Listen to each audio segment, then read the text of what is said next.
You like the outfit, eh? Mean man in black. And before you ask, no, I'm not delivering chocolate. But they said to me, you've got a mean machine to road test. Matte black and angry. So I thought I'd have the gear to go with it.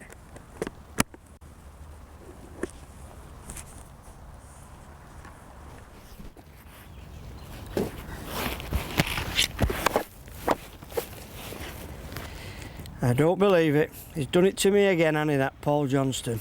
It's a flaming moped. Anyway, in for a penny, in for a pound. Right, well, I've calmed down a little bit now. You know, he's done it to me again, hasn't he? I end up with the scooters, or the mopeds. Or what is it? It's a Yamaha SlideR, but I don't think it knows what it really wants to be. It is indeed a moped because it's restricted to 30 miles an hour and it's made for the youth 16-year-old. But is it really a scooter? Because it's got no leg shields, it's quite bare looking. I think it's a scooter that wants to be a street fighter. Well, you have got to admit, haven't you, it does look a bit Street Fighter-ish. Certainly if you put it in the vein of a moped after all. But is it like a Street Fighter? Just a little bit impractical? Well, I think it is, to be honest with you. For example, it hasn't got a compartment under the seat. Would you believe that?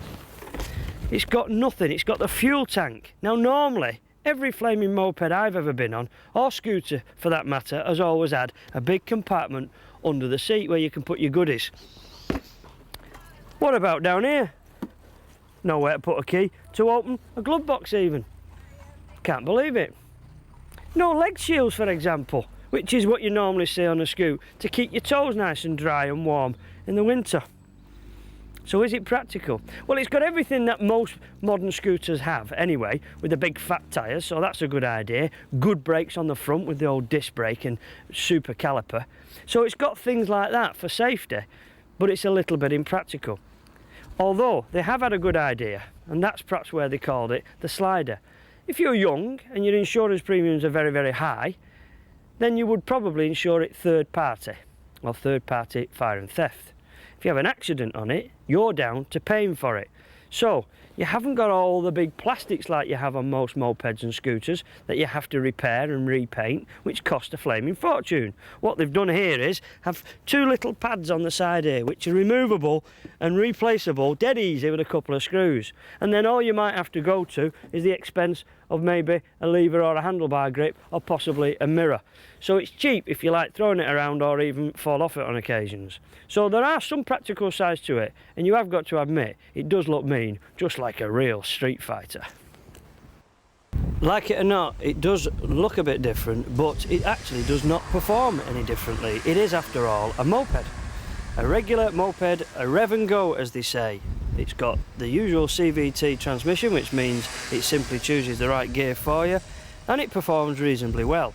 As with most of the mopeds that are available nowadays, you've got to consider it has only got 12-inch wheels. It's got nice big fat tyres, mind, but a 12-inch wheel, even with a fat tyre, you have to consider that such as potholes and lumps in the road, you've got to deviate, you've got to go around them, because it's not going to ride over those things and those problems quite the same as maybe an 18-inch wheel. Now, as this is a 50cc moped, then naturally it will only travel at around 30 miles an hour, which is its restricted speed for the 16-year-old or the provisional licence holder. But we've had it changed a little and de-restricted it, so at the moment it's travelling along around 50 miles an hour, 80 kilometres an hour, and it's actually ideal for in and out of the traffic and scooting along the country lanes and along dual carriageways. Perfect. Now, the brakes on it are just adequate enough. Well, naturally it doesn't need R1 superbike type performance brakes, because after all it's about 100 kilograms in weight lighter than such as an R1, so it doesn't need 6-pot calipers. The brakes are more than good enough, and it is a serious fun machine.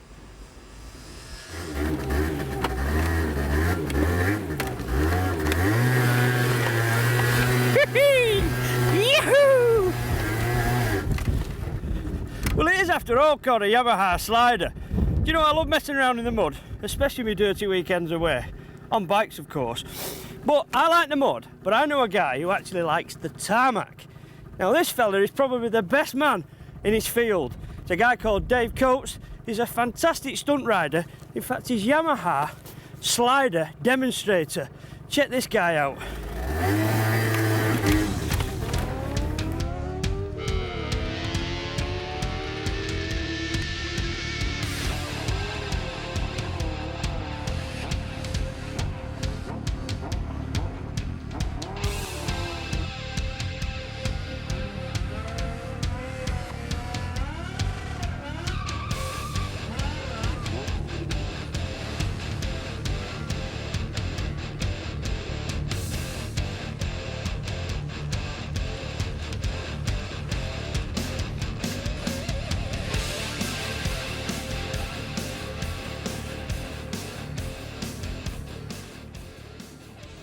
Hey, he's a bit good, is that Dave Coates chappie, isn't he? You know, I taught him everything he knows.